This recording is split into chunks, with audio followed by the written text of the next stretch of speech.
మన ఉపనిషత్తుల్లో మహానుభావులు ఏం చెప్పారో తెలుసా? పుట్టుకతో మనమందరము కూడా అంటే ఏంటి, ఇప్పుడు కులాలు మతాలు అంటుంటారు కదా, వర్ణాశ్రమ ధర్మాలు అవన్నీ కూడా ఎందుకు వచ్చాయంటే కేవలము గుణాలకు అనుగుణంగా వచ్చాయి. గుణాలకు అనుగుణం కంటే అందరూ అన్ని పనులు చేయలేరు. అందుకని ఎవరు ఏ పని చేస్తారో దాన్ని బట్టి నిర్ణయించారు తప్ప వాళ్ళు పుట్టినటువంటి ఏరియాని బట్టి నిర్ణయించడం జరగలేదు. అందులో ఇంకా ఏం చెప్తారు, పుట్టుకతో మనం అందరం కూడా అంటే ఏంటి, బాధపడతాము, కోరికలున్నాయి, ఆ తర్వాత ఆలోచనలున్నాయి, సంస్కారం వల్ల పుట్టాము, వాసనలున్నాయి. అందువల్ల అందరం కూడా శూద్రులమే అంటాడు. శూద్రులు అంటే ఏంటి? ఇప్పుడు మనం ఎందుకు పుట్టాము? అందుకే మన వాళ్ళు ఏం చెప్పారు, వాసనలు కారణం అన్నారు. వాసన అంటే ఏంటి? భూమి మీద మనం పడడానికి ఫస్ట్ బేస్ మూలాధారం. దానికి ఏం చెప్పారు? ఆధారం. అందుకే అక్కడ దానికి ఫస్ట్ వచ్చినటువంటి ఇన్స్ట్రుమెంట్ ఏంటో తెలుసా? తన్మాత్ర అనే దానికి ముక్కు పెట్టారు. ముక్కు అంటే ఏంటి? వాసన పీలుస్తుంది, కానీ ఆ వాసన ఎలా వచ్చింది ఏంటి అనేది తెలియదు, అంటే చూడలేమన్నమాట వాసనని. అట్లాగే ఆ వాసనలకు అనుగుణంగానే మనిషి ఆలోచిస్తాడు, పని చేస్తాడు అంటాడు. వాటిని సంస్కారాలు అంటారు.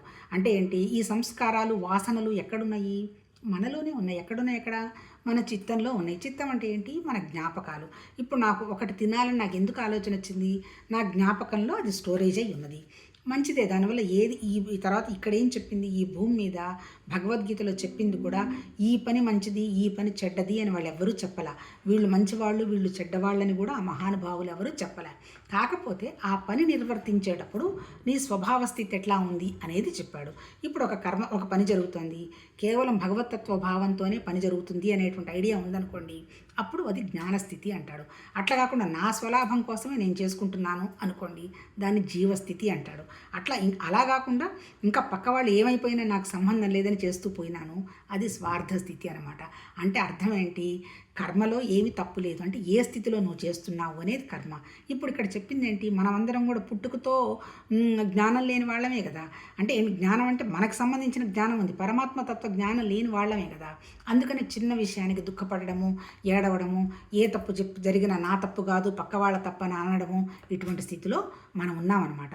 ఇప్పుడు మనం చేయాల్సింది ఏంది? అలా చేయకూడదు. అంటే హయ్యర్ థింకింగ్ చేయాలి. హయ్యర్ థింకింగ్ ఏంటి? ఉన్నదంతా ఒకటే పరమాత్మ తత్వం అన్నప్పుడు నాలో ఉన్నది, నీలో ఉన్నది, చీమ దోమ చెట్లలో ఉన్నది కూడా అదే తత్వం కదా.